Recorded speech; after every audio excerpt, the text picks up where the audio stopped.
quizás se empieza a resignificar algunos conceptos de la propiedad intelectual. Es algo que seguramente lo vayamos a ver. Así como en Internet. Todo lo que hacemos en Internet es una copia. No estamos demandando por todo lo que hacemos en Internet. Yo creo que lo mismo va a pasar con la propiedad intelectual, que va a relativizar ciertos conceptos para poder ser más creativos y para poder aprovechar al máximo los beneficios que nos brinda la tecnología. Tenemos que usar contenidos que originalmente eran de otros. Es algo que va a seguir evolucionando.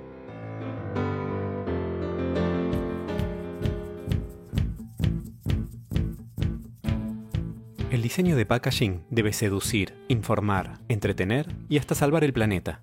Soy Hernán Braverman y esto es Branderman, el podcast donde converso con expertos para descubrir cómo lograr un impacto positivo en los consumidores, el mercado y la sociedad. Advertencia: mantener este podcast fuera del alcance de marketineros y diseñadores de mentalidad cerrada.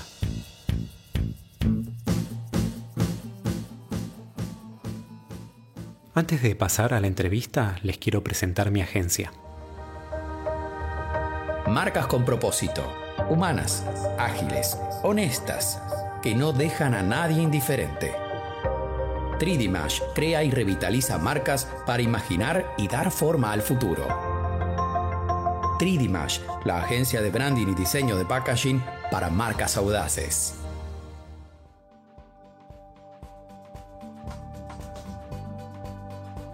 Hoy tuve el gusto de conversar con Celia Lerman, abogada especializada en propiedad intelectual y nuevas tecnologías, matriculada tanto en Argentina como en California.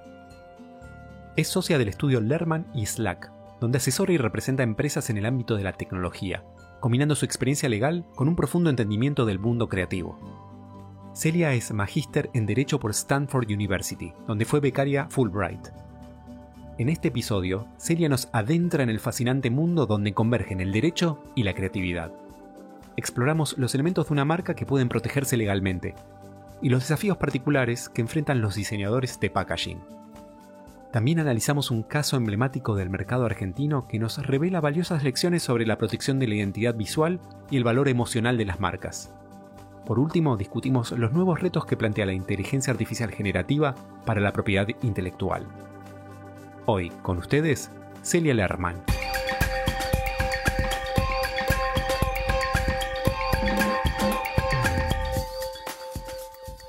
Cada uno de nosotros es un contenedor de ideas, proyectos y sueños. Sin embargo, no podemos leer la etiqueta cuando estamos dentro del frasco. Celia, ¿qué crees que dice tu etiqueta o qué te gustaría que dijera? Yo creo que mi etiqueta dice solucionadora de problemas. Creo que es la motivación que me llevó a ser abogada y un poco la curiosidad también de entender el mundo que nos rodea, y la combinación de eso es ayudar a otros a resolver problemas desde lo que es el derecho y en particular desde lo que es el derecho de la propiedad intelectual. Por ahí andaría mi etiqueta. Solucionadora de problemas profesional. Puede coincidir con la etiqueta de varios diseñadores. Pero bueno, ese es el desafío, ¿no?, de todos los profesionales. Hay una necesidad y tenemos esta poción mágica desde nuestra expertise para poder solucionarlo. Construir una marca es como un viaje. Comienza por definir dónde estamos y preguntarnos a dónde queremos ir. ¿Cómo fue el camino que te llevó de estudiar Derecho a especializarte en protección de propiedad intelectual y tecnologías emergentes? Fui a un colegio técnico y estudié programación en el colegio técnico. Y después, bueno, era una época donde la verdad que las mujeres no seguían una carrera técnica, era como ya demasiado. Bueno, en el colegio lo podía hacer, pero en la carrera profesional no era algo tan común. Entonces, decidí estudiar abogacía y ya en mi último año de la carrera tuve esta materia de propiedad intelectual y preparé un trabajo para un concurso que organizaba en ese momento la Cámara de Comercio de Estados Unidos, y preparé un trabajo sobre protección del software en Argentina y qué teníamos para aprender de Estados Unidos.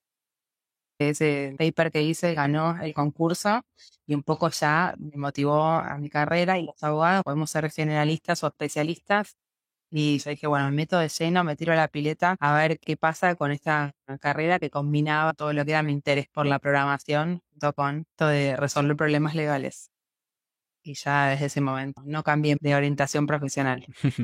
¿Y qué te apasiona esto de trabajar en la intersección entre derecho y creatividad, derecho y diseño?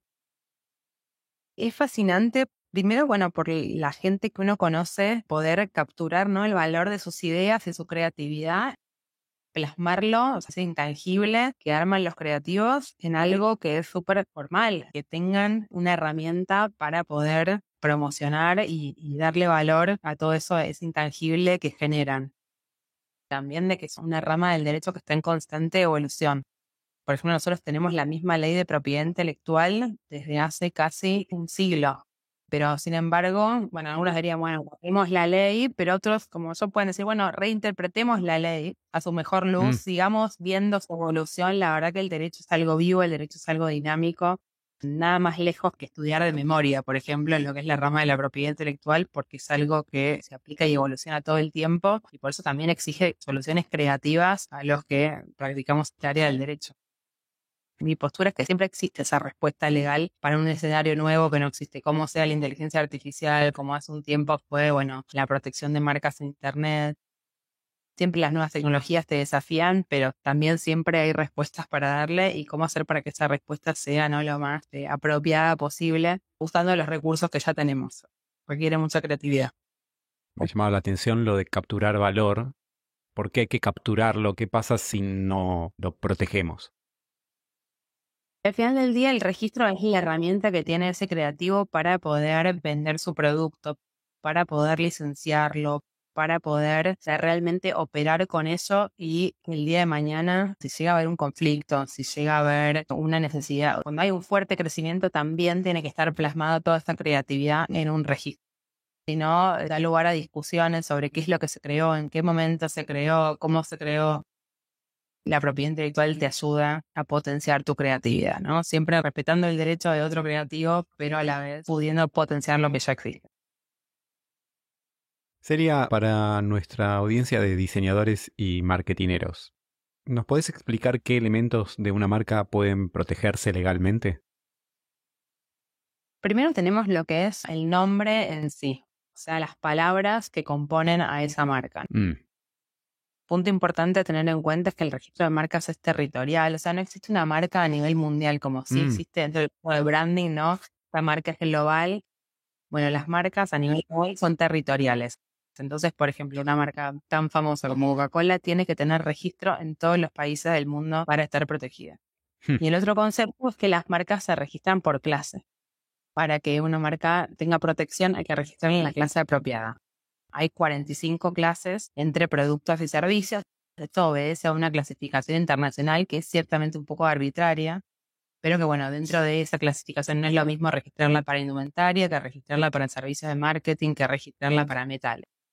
Y perjuicio de que hay marcas que, bueno, por su notoriedad, quizás se registran en un par de clases y ya tienen cierta protección en otras clases más allá de las clases que están registradas, como por ejemplo estas marcas famosas que decían Coca-Cola, Google, Apple y demás. Y entonces, volviendo a qué se puede proteger, se protege el nombre, se protege el logo, el diseño. Hay marcas que tienen solamente un dibujo, ¿no? Puede ser esta combinación de palabra con dibujo o únicamente el dibujo. Y también se pueden proteger las formas. O sea, las marcas tridimensionales existen. También existen otros derechos como el derecho de modelo industrial, que es muy popular para diseños en 2 dimensiones o modelos en 3 dimensiones. Pero la ventaja de registrar la marca es que no exige que el producto sea nuevo. Para registrar un modelo industrial tiene que ser algo nuevo, mientras que la marca exige que solamente sea distintivo. O sea, quizás ya existía, ya estaba en el dominio público, pero si yo lo reformulé, lo reinventé y el público lo identifica con mi marca, con mi origen, conmigo como proveedor, entonces lo puedo registrar como marca también. Por eso hay marcas más tradicionales, como ser la palabra con el logo, y hay marcas menos tradicionales, como son las formas de un producto. Por ejemplo, la etiqueta que acompaña un paquete de alimentos, o por ejemplo, la forma de un shampoo o de un perfume. En todos los casos, como te contaba, tienen un hilo conductor que es que, bueno, son derechos son intangibles y son territoriales. Todos se protegen por un tiempo limitado, o sea, una vez que vencen ya pierde el derecho. Lo particular de marcas, patentes y modelos, cada uno se dirige a proteger algo distinto. La marca protege un signo distintivo. El modelo lo que va a proteger es una forma que le otorgue al producto un carácter ornamental. Ni siquiera puede ser una función, tiene que ser algo ornamental. Por ejemplo, hay un caso muy interesante que es el caso de la Philly Shave, que tiene como 3 cabezales para afeitarse. Originalmente era una creación protegida por modelo industrial. Una vez que vence ese modelo industrial, lo quisieron proteger como marca. Si bien lograron tener el registro, a la larga lo que dijo el Tribunal Europeo de Justicia era que la forma estaba impuesta por la función. Entonces no era que Philips podía, después que le había vencido su derecho original, impedirle a otros que hagan la forma de la Philly Shave porque se lo habían registrado como marca. Ok, la gente lo reconoce como Philly Shave, pero eso no impide que puedan haber otros 3 cabezales que sean parecidos y que lo hagan otro porque también querían abrir el juego a la competencia, ¿no? Y tampoco querían extender demasiado el derecho original que se había vencido ya. Lo que es patente protege invenciones. Tienen que ser ciertas invenciones que superen el estado de la técnica. O sea, le vamos a dar la patente como un premio, como un reconocimiento a alguien que supere el estado de la técnica y que hace una invención, ¿ya? Algo que mejora la tecnología. Puede ser que no sea distintivo, puede ser que nadie sepa cuál fue su origen, pero si es suficientemente inventivo y dar una solución mejor a un problema técnico que teníamos, bueno, todo eso puede llegar a ser merecedor de una patente. En el diseño de packaging, ¿qué elementos son más difíciles de proteger y por qué? Todo lo que tiene relieve se puede proteger. Y de hecho, desde la primera marca registrada de Argentina, que es la marca Esperidina, el licor Esperidina, el licor de naranja, fue uno de los truquitos técnicos que tuvo el creador de la Esperidina, que fue Bagley, y él fue el que hizo el lobby para tener la primera ley de marcas en Argentina. Él era un estadounidense. Todo lo que es etiqueta se puede proteger como tal, y hay que tener en cuenta que la etiqueta quizás por un lado tenga como componentes que sean el nombre, algún dibujo que se pueda proteger como una marca independiente. Además se puede proteger la etiqueta, se puede proteger la combinación de colores. Y muchas veces también se protege la botella en sí, con esto de los relieves. Sí perjuicio de que, bueno, una vez más puede, si es un pack, por ejemplo, el Tetra Pak está protegido con patentes en su función. Entonces, bueno, puede haber derechos superpuestos. También muchos lo que hacen es proteger la etiqueta por derecho de autor. Respecto a los colores, ¿es factible adueñarse de un color? Bueno, muy interesante. La ley de marcas dice que no se puede, que solamente la combinación de colores aplicada a un cierto producto se puede proteger. Sin embargo, hay jurisprudencia que otorgó, por ejemplo, en un momento Chocolate Bariloche quiso lanzar un envase del color de los chocolates Milka. Y en ese momento se le opuso la dueña de Chocolates Milka y tuvieron que dejar de usar ese color. La jurisprudencia reconoce que aunque hubiera un solo color, ese color ya podía estar protegido. O sea, le reconocieron protección, aunque la ley de marcas dice otra cosa. Sería bastante complejo lanzar una marca desde cero, decido que es un violeta en particular y salir a registrarlo. Eso no me van a permitir. A ver, lo que pasa es que hay marcas que tienen menos de un año de uso, se lanzan con una fuerza de marketing, que la gente ya las reconoce, ya son un signo distintivo, no hace falta esperar todo ese año. Al final del día sí se va a reconocer, sobre todo porque después van a estar atrás los jueces que aplican este derecho. Y el juez es una persona, como todos nosotros, que ve los mismos medios que vemos nosotros, ¿no? Sobre todo cuando son productos de consumo masivo, el poder de las marcas es tan fuerte en lo sentimental, ¿no? Más allá de lo legal, que también afecta a lo que percibe el consumidor y percibe el juez que hace valer la marca y el examinador del INPI que te va a evaluar la marca. ¿Qué recomendás cuando una marca necesita protección en múltiples países? Lo primero que hacemos es, bueno, entender para qué la quieran, ¿no? Y la queremos porque vamos allá a comercializar en todos esos países o porque es una estrategia de largo plazo. Lo que es el registro internacional de marcas se vuelve rápidamente bastante caro y desafiante en el sentido de que antes de lanzar una marca en realidad al mercado, incluso si no te registra, es pertinente buscar si la marca no está ya registrada por otro. No solo para obtener protección uno, sino para no infringir la marca de otro, ¿no? El desafío es qué pasa si por ahí en mi país está disponible, pero en otro país no estaba disponible. Lo ideal primero es hacer una búsqueda.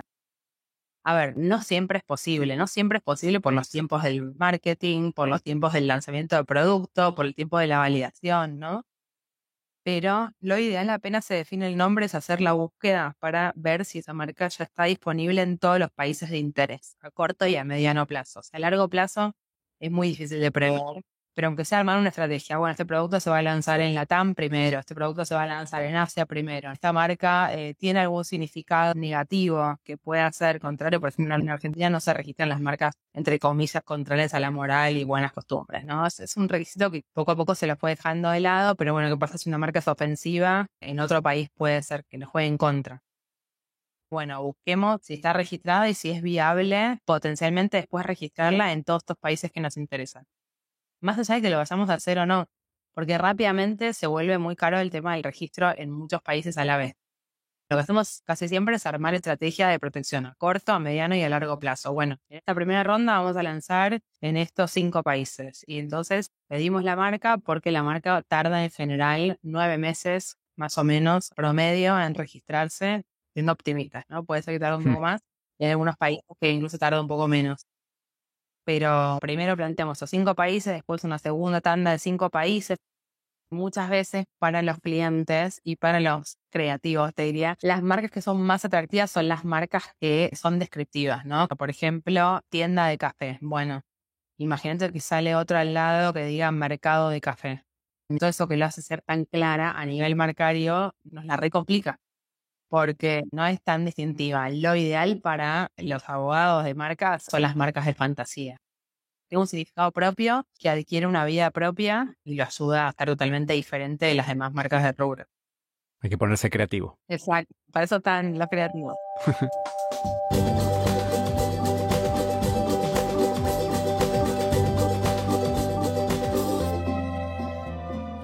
En el diseño de packaging, la colaboración temprana entre creativos y abogados no limita la innovación, sino que la fortalece. Hay un caso que compartiste en tu LinkedIn, que es el caso de los alfajores Cachafaz y el caso de Suyard. ¿Nos podés contar qué sucedió y qué lecciones podemos aprender sobre la protección de la identidad visual en el caso de packaging? Originalmente era el alfajor de Suchard, que era un alfajor de mousse de chocolate muy especial.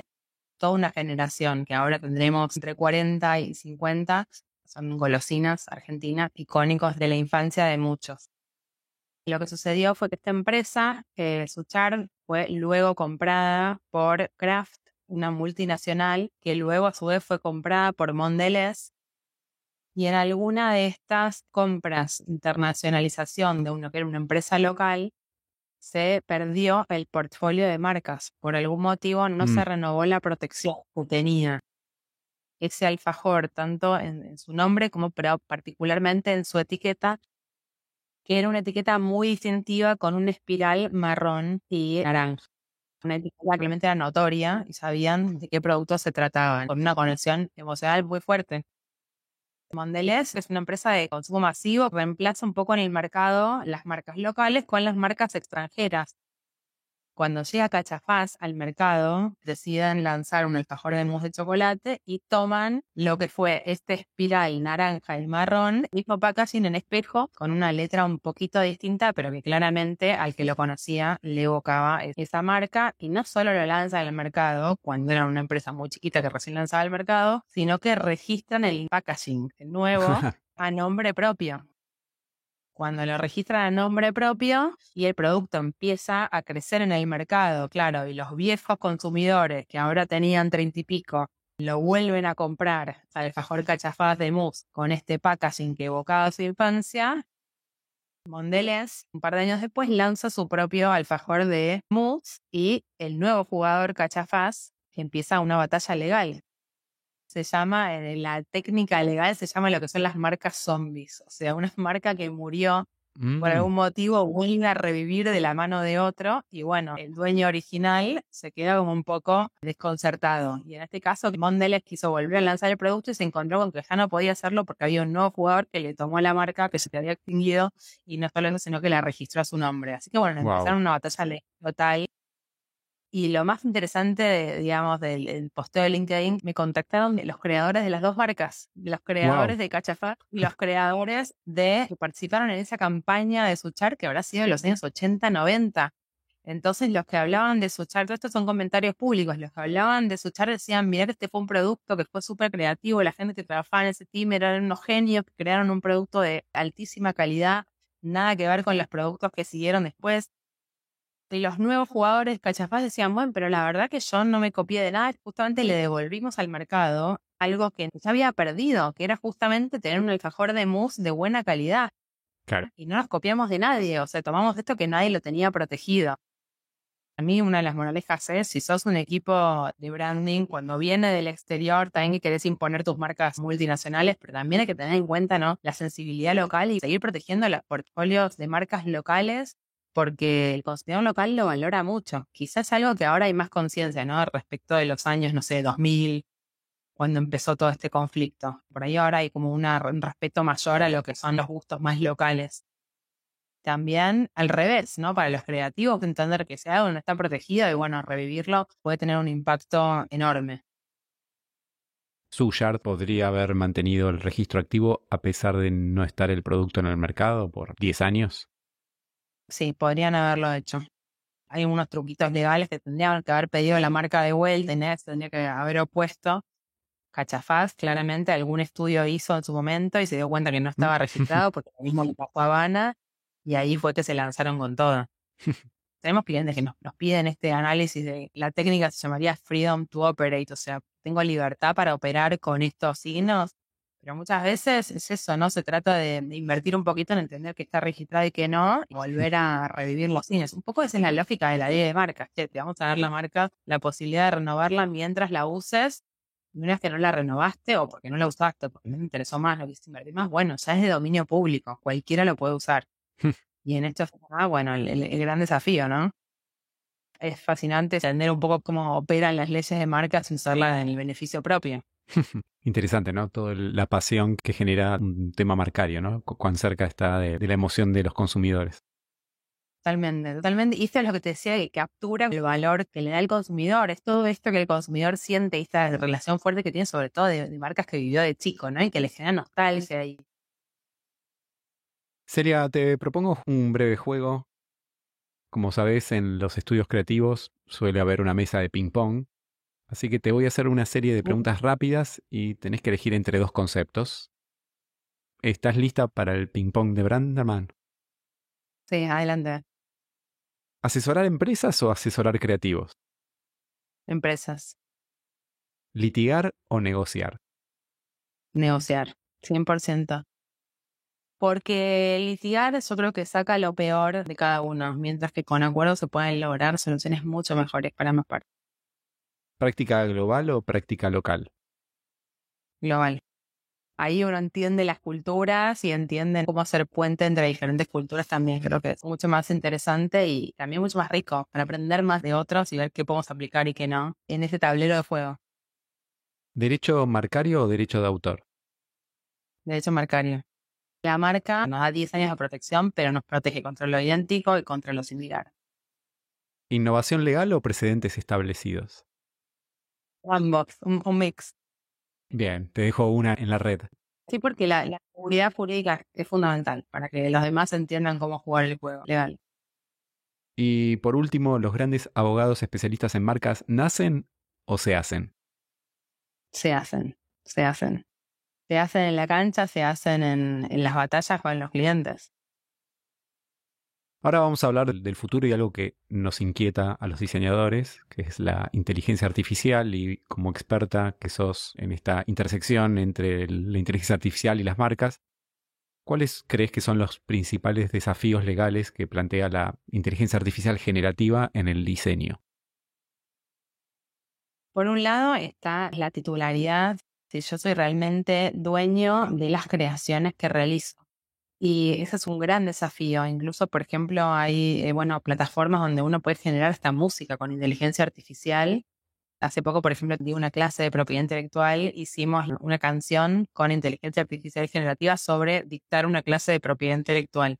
La verdad que era una música fascinante, pero yo no me puedo considerar autora. A lo sumo ser autora del prompt. Realmente lo que hace el contenido creativo de esa obra no está dado por mí. Yo lo causé, pero así como lo causé, lo causó el tener energía eléctrica, ¿no? Pero no, digamos, el aporte creativo, si lo empieza a dar la inteligencia artificial, el gran desafío es a quién le pertenece. Y el otro gran desafío también es no infringir, ¿no? No meter la pata, porque lo que está pasando, por ejemplo, con esta música generada con inteligencia artificial, que puede pasar lo mismo con generación de imágenes, generación de etiquetas, generación de formas, es que no tenemos certeza sobre cómo fueron entrenados esos modelos. Puede ser que lo haya entrenado con materiales sobre los cuales no tenía derecho para utilizarlos, entonces Claro. puede llegar a meternos en un brete. Sobre todo cuando hablamos de productos comerciales que de repente lanzamos al mercado y quizá nosotros no sabíamos que le pertenecían a otro, pero efectivamente quizás sí ya le pertenecían y ya estaban registrados. Por lo tanto, simplemente hay que tener precaución, ni siquiera cuidado. Es lo mismo que la regla universal que fue siempre, que esto dijimos, bueno, hagamos una búsqueda antes de lanzar este nuevo nombre. Lo mismo aplica acá, pero por ahí con un cuidado extra de decir, bueno, si por algún motivo teníamos que lanzarlo más rápido, o queríamos acelerar este proceso, hacerlo más eficiente, usamos inteligencia artificial, bueno, fijémonos si esto ya no estaba protegido por otros, tenemos luz verde para usarlo, sabiendo que, bueno, siempre las búsquedas tienen un porcentaje alto de efectividad, pero bueno, puede ser que aparezcan cosas que uno no conocía. Y de hecho, esto pasaba incluso antes de la inteligencia artificial. Hay un caso, por ejemplo, donde lo demandan en Estados Unidos a Andrew Lloyd Webber, que es un creador de musicales muy famosos, por copiar una música de otro. Y él realmente no se acordaba de dónde sacó esa música, pero efectivamente cuando uno comparaba las notas eran muy parecidas a las notas de esta otra música. Pero resultó ser que con la prueba que se produjo en el juicio, vieron que el que lo estaba demandando en efecto se había copiado de una obra propia todavía anterior. Entonces la conclusión fue que él se estaba copiando a sí mismo. Por eso todo lo que es el proceso creativo, ningún creativo empieza de cero, ¿no?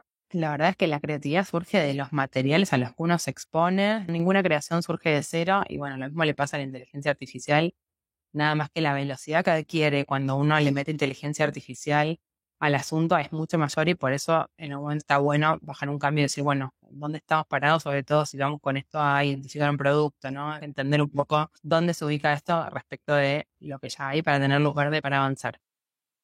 Pero bueno, me parece que simplemente acelera conflictos que ya existían. Así como es rápido, también te acelera los conflictos. Sí, sí, tal cual. Tal cual. Y llega un punto que por ahí, incluso lo que se viene con la propiedad intelectual, es que quizás se empieza a resignificar algunos conceptos de la propiedad intelectual, ¿no? O sea, es algo que seguramente lo vayamos a ver, así como en Internet. Todo lo que hacemos en Internet es una copia. No estamos demandando por todo lo que hacemos en Internet, ¿no? Es una copia en el sentido que es una reproducción, reproducciones no autorizadas, los memes, por ejemplo, todo el tiempo Claro. están usando la imagen de otro, y bueno, realmente se vuelven virales y pocas veces son los casos que llegan a juicio. Yo creo que lo mismo va a pasar con la propiedad intelectual, que va a relativizar ciertos conceptos para poder ser más creativos y para poder aprovechar al máximo los beneficios que nos brinda la tecnología. Y bueno, tenemos que usar contenidos que originalmente eran de otros. Es algo que va a seguir evolucionando. ¿Ves iniciativas legislativas en marcha respecto a esto? Yo creo que es tan nuevo el tema que todavía están tratando de entender hacia dónde va. Sí hay antecedentes de jurisprudencia en otros países, pero todavía en Argentina no tenemos. ¿Qué consejo o consejos legales básicos le darías a un diseñador o un marketinero para proteger mejor su trabajo creativo? Tener un asesor de confianza en mayor o menor medida, siempre está bueno poder hacer este ping-pong de preguntas de si un producto está protegido, no estar infringiendo el derecho de otro, y también de cuando haya algo que sea realmente creativo, bueno, de tener la posibilidad de protegerlo. Todo esto ayuda un montón a posicionar mejor el portfolio de uno, a proteger su distintividad, que trabajen abogados y creativos en una primera etapa de creación, ¿no? Los abogados siempre se los piensa como alguien que va a poner el palo en la rueda, que va a decir a todo que no, que son lentos. Pero bueno, creo que eso está cambiando la mentalidad de los abogados facilitadores y de los abogados colaborativos también, que puedan trabajar en equipo y de que puedan facilitar el negocio, hacer lo posible y encontrar la vuelta, más allá de que haya cierto riesgo, ¿no? Pero es bueno encontrar esos abogados que puedan acompañar el proceso. Para mí potencia un montón lo que es el proceso creativo, tener menores riesgos a la hora de lanzarlo con más seguridad y también que la empresa en sí pueda capitalizar todo ese valor creativo. ¿Ves alguna innovación tecnológica que te emocione para el futuro de la propiedad intelectual? Me emociona lo que es la creación con inteligencia artificial. Hay inteligencia artificial que también reemplaza un montón de tareas de los abogados. Muchos piensan que va a reemplazar a la abogacía. Yo creo que no, la va a complementar y la va a acelerar. Bien usado va a ser un turbo. Si pudieras tomar una pastilla y aprender cualquier cosa, ¿qué sería? Poder conocer qué piensan los consumidores en todos los momentos. Como algo complementario al trabajo del abogado, bueno, entender desde el lado creativo, desde el lado del producto, cómo trabajan ellos y armar un súper profesional. ¿Qué hay en tu horizonte profesional? ¿Cuál es tu próxima aventura? Mi próxima aventura es cómo transformar servicios legales en productos. Eso es algo que me fascina y que creo que es el próximo paso de la abogacía. Sea productos, cursos o sea otro tipo de productos, ese para mí es el futuro. Celia, muchas gracias por ayudarnos a navegar esta intersección entre diseño, tecnología y derecho, que habitualmente no se navega tanto. Esta visión nos ayuda a crear con más confianza y con más seguridad en este mundo tan cambiante. Así que muchísimas gracias. Muchísimas gracias a vos. Espero que hayas disfrutado tanto como yo esta conversación. Podés chequear las notas del episodio para ver todos los links relevantes. Te invito también a seguirme a través de la cuenta de Instagram y mi website branderman.design. Suscríbete al podcast en tu app favorita para no perderte el próximo episodio de Branderman, el podcast en el que te propongo descubrir cómo lograr a través del diseño de packaging un impacto positivo en los consumidores, el mercado y la sociedad.